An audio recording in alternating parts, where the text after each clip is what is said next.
for teams? You know, when you go out west, teams tend to play a little bit faster. There's more pace to the game, so us understanding that right away. So it's going to put, a challenge to our transition defense, how we take care of the basketball, but just establishing the tone defensively, getting back in transition, but also being able to just be more physical on our offensive end and execute down the stretch. You just mentioned execute down the stretch. Kenny said you guys went through some late game scenarios in practice today. Just what did you think of practice overall and working on that? I thought it was great. I thought there was a great competitive spirit to it, understanding what we need to communicate in each and every situation, because we're going to be in a lot of late games, and us understanding what we need to do in those moments is going to be very important. So I thought it was a very good practice for that. You know this team has high expectations for itself, and you have high expectations for this team. But we talked a lot about kind of giving them a little bit of time to adjust and get back into the swing of things. How do you balance that, knowing there's less than half a season left? I mean, it's still 34 games is a lot, but things are tightening up and you have to kind of be progressive. Yeah, it's a lot of games, but then it tightens up very quickly. Before you know it, you're looking at 25 games left. So our ability to understand exactly what that means and are we getting better in those moments? Because we've always talked about, are you playing your best basketball in March and April? And that's what we're working towards. So these late game scenarios, these practices that we're going through, the film study and being in these close games is going to be so important as we move down the stretch. But understanding you're not going to be there right away tomorrow. It's going to take some time, but also know, are you progressing there? And that's what's most important. Do you feel like you're seeing progress from Paolo and Franz, especially as they kind of get back into the swing of things? Yeah, and we've talked about it from the beginning. There's going to be some ups, some downs, some very good games, and some games where they're still trying to find some rhythms, and that's part of it. It's like the beginning of the season when we keep mentioning training camp. Those are parts of it. Like these guys being together, only for 9 games now all together as a group. Our ability to come together quickly and learn and have practices like this, will help that process. Paolo mentioned that it's kind of an unspoken thing for those two to play off of one another just in the limited minutes that they have been able to this year. What have you liked about that combination? I think they have great communication. Not good communication, they have great communication. In game, how guys are playing him or Paulo, how guys are playing Franz, and then how they can feel things throughout the game. And now, just the continued piece is that they continue to echo that, to the team, the teammates that are out there understanding how to make plays, when to make plays, and putting those guys in the right position because they are going to see double teams. They're going to see loaded defenses. So understanding where to be on the floor at any specific time. How's Jalen doing? Jalen was not able to go to practice today, but he's still working his way through. How's Gary doing?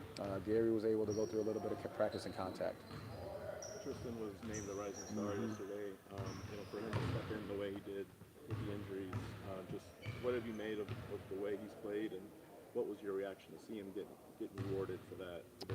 Extremely happy for him. Extremely happy for him and Mac. I think these guys have continued to work at their craft, work at their game, but just for Tristan in particular, because he's been here for with us throughout the entire year.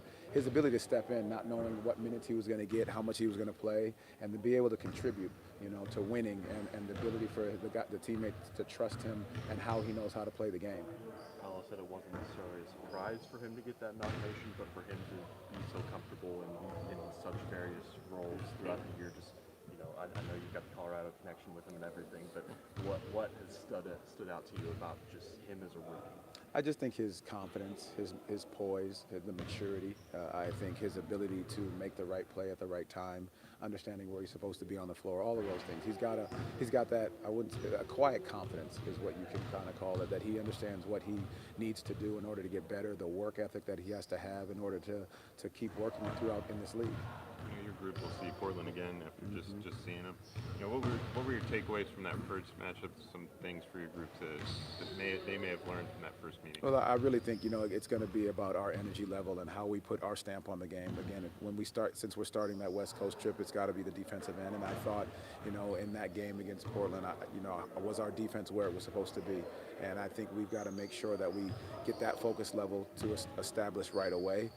Can we be more physical? Can we be more deliberate in what we're doing? Can we be intentional in our offensive execution? I think those are all the small pieces that we want to look forward to when we hit the road.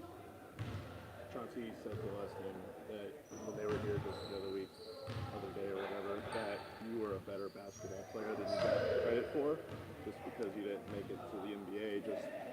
I know you guys didn't play together, but what kind of player were you? don't like talking about the old days, but I was a guy that was going to do whatever I could to be on the floor, defensive focus, energy, rebounding, defending any position, knock down shots occasionally. I mean, in college it was more about being in the mid-range because I could knock those shots down. I wasn't a three-point shooter, but again, just whatever it took to help the team be successful, I was willing to do. And then just trying to lead the guys on the team that were our star guys, just help them, be in the best position to help us all be successful. That's how I played. Denver's one of the teams on this road trip that you guys are on.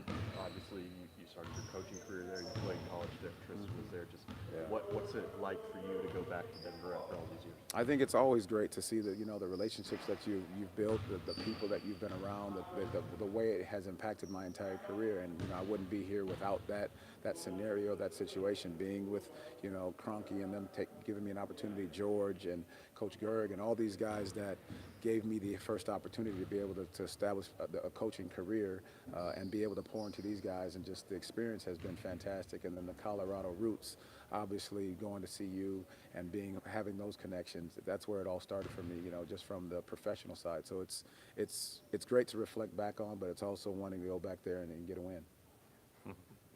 Thank you guys, appreciate it.